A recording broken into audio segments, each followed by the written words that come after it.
So next we are going to see about allomorphs, which you would have studied in your phonetics class itself in your undergraduation. Okay, so again we will refresh what we have studied already. So allomorph is nothing but variant forms of the same morpheme. Okay, so when it is about plural morpheme or past tense morphemes, you have three different variant forms of plural morpheme as well as three different variant forms of past morpheme. Okay, so these three variant forms of plural morphemes are called as allomorph. So what are the three variant forms of the same plural morphemes are is, s, and z.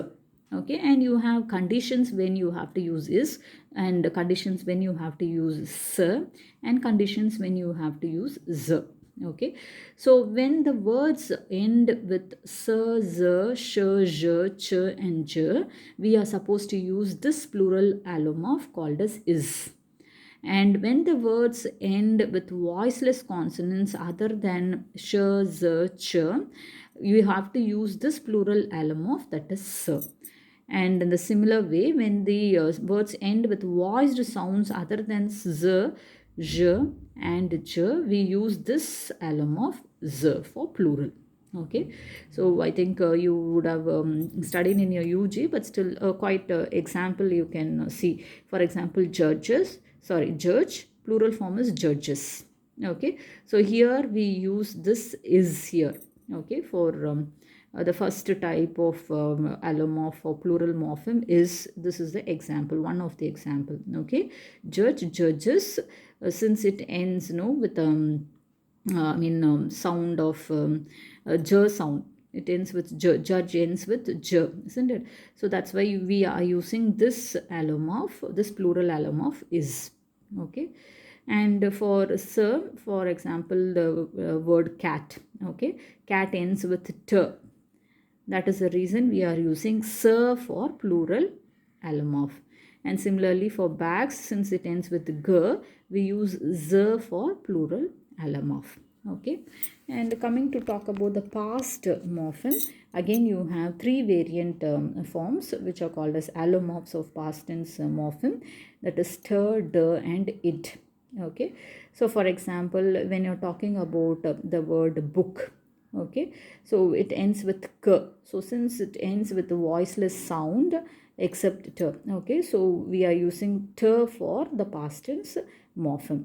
And when you're talking about d here, the words which will have d as plural, past tense allomorph, here you can see one example like bag. Okay, bag has the last sound as g. Okay, so we are using d here for the past tense for bagged. And it, when it is ending in t or d, we use it.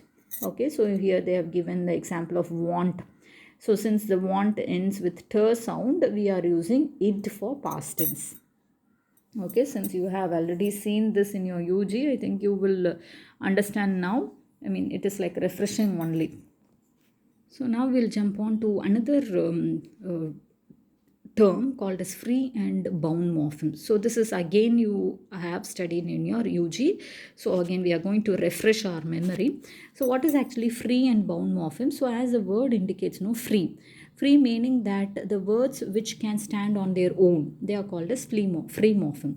So bound meaning that the words which depends on one another word in order to give meaning is called as bound morpheme. So when you're talking about this word unknowingly, you can segment it into three.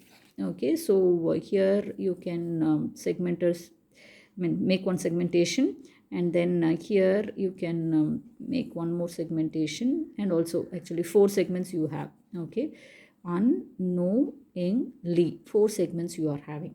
Okay, so out of this four segments, only one is free morpheme. Okay, I think you can easily point out this no. Okay, so no is actually free morpheme. So why it is called as free morpheme? Because it can exist on its own. It doesn't depend any other morph in order to give meaning. Okay, so if just the word appears no, it has its own meaning, so it is called as free morpheme. Whereas when you're talking about it has no meaning if it stands alone unless it is joined to this word. Similarly, ing also. So it doesn't have its own meaning if it is coming alone. Okay. Similarly, ly. So the morph which can exist on its own without any dependent on other morphemes, no, that is called as free morpheme. So all the other morph which is dependent on some other morphemes for its existence, those are called as bound morpheme. Okay. So you can give ample examples for free and bound morpheme. So further you can look into this tree diagram, how they have made the morphological analysis. This is called as morphological analysis. So it is divided into affix and base. Okay, so affix is un and base is knowingly. And further it is divided into base and affix. So base is knowing and affix is ly. And again, knowing is divided into stem and affix. Stem or root, it is one and the same. I mean, when it is the last one, it is called as root. Okay, so it is know and then ing. So further you cannot divide, so we can stop with this. So this is how you have to make the morphological analysis. This is called as morphological analysis.